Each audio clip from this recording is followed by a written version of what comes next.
members of the Theosophical Societies from Dunedin, Christchurch and Gore met in Dunedin for a weekend exploration of a possible synthesis of the ideas of Theosophy with those of the integral vision.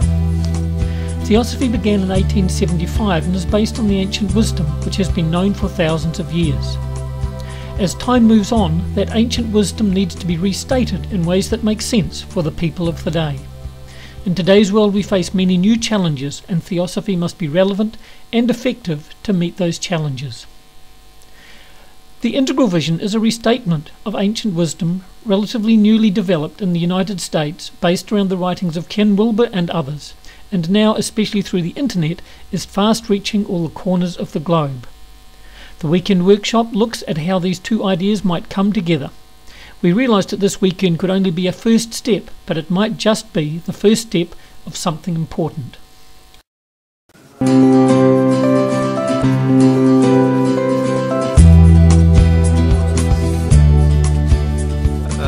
must say it was a tremendously enlightening weekend, very therapeutic in a way.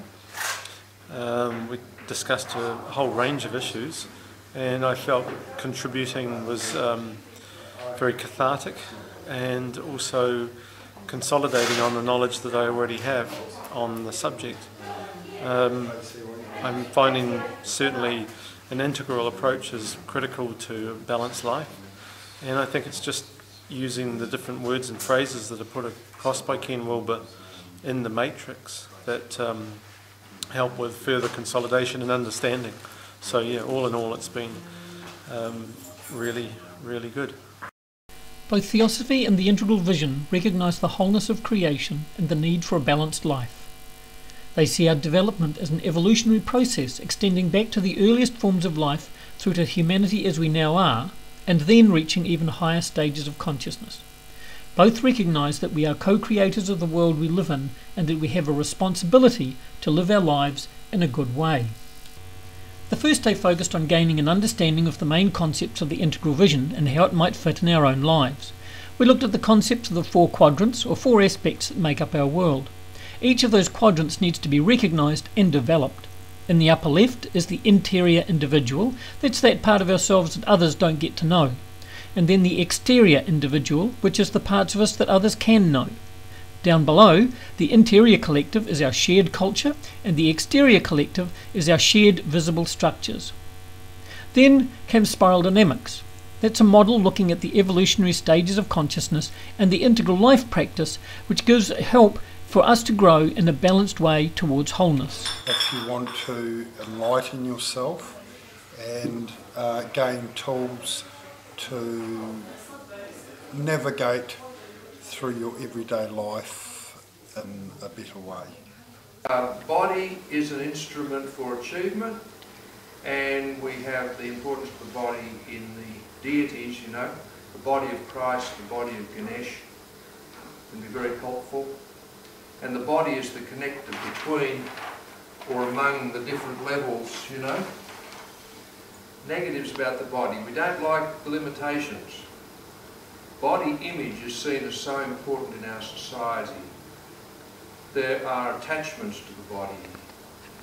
Is the ability to choose, and that also means the ability to discriminate truth from untruth, the ability to understand, to evolve and survive, to create, to nurture, to share. We can imagine with our minds. The second day looked at our shared development, in particular how we come together as Theosophists. We found that building a sense of community for those who choose to come is very important. We also talked about spirituality, community and diversity. We had a range of other activities woven through the weekend to reflect the need for a balance of many aspects in our lives. Here is a sample of some of the things that we did on the second day.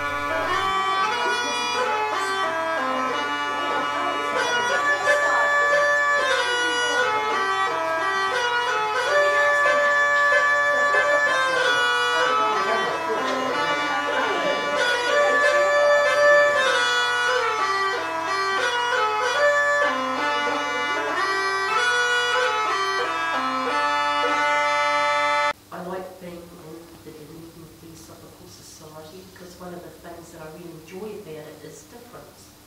Everybody is different. It's like a party pack of lollies. You know, someone likes the milk bottles and someone likes the aeroplanes. And that's really nice because there's a nice package around it that's clear and everybody can see out and everybody can see in. So the lollies are all happy.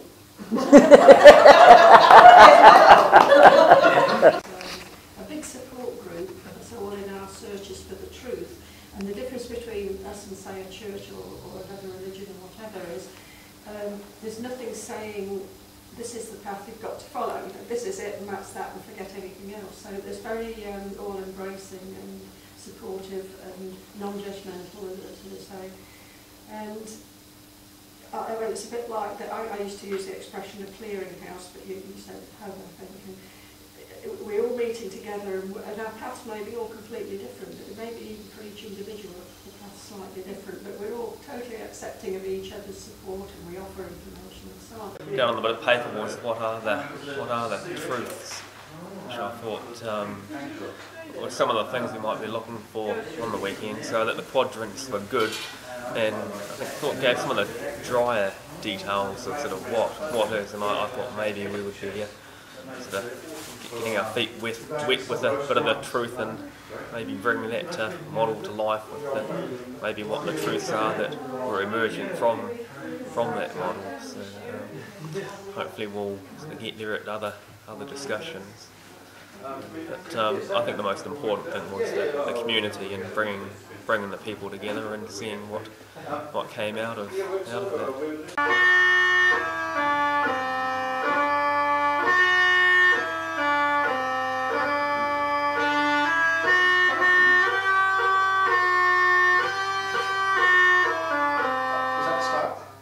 How much of an introduction are you doing? Alright, I'm now playing the introduction.